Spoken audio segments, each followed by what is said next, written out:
All right, kids, in this exercise, we are going to begin to assemble our classic heart shape using the arc tool. And this actually turns out to be about the best approach to making a classic heart shape that there is, because there is no heart tool inside of Illustrator. And you can use something like the pen tool, but the arc tool provides better constraints. So let me show you how it works. I've saved my progress as allguides.ai found inside the 04 line art folder.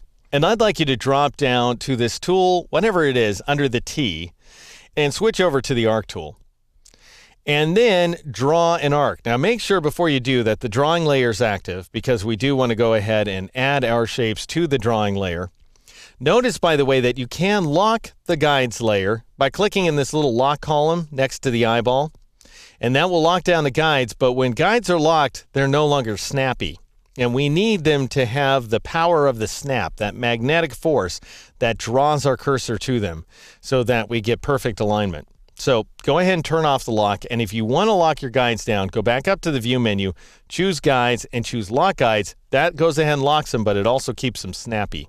All right, anyway, we're on the drawing layer.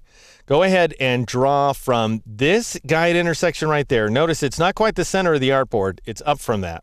And I want you to drag like so.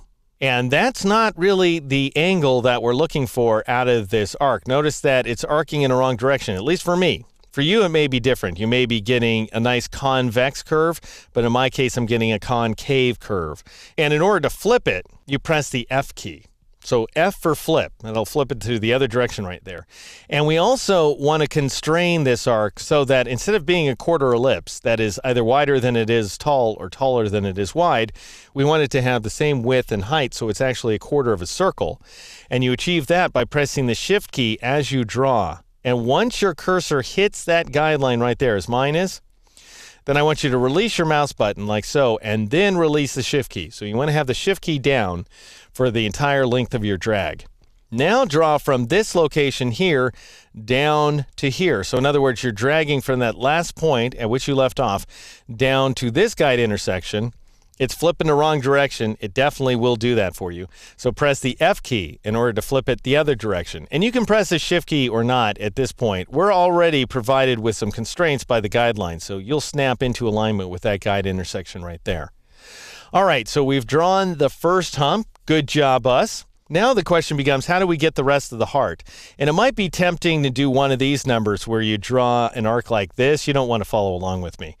And then draw another one this direction, something like that. But that's a horrible heart. That looks just plain awful.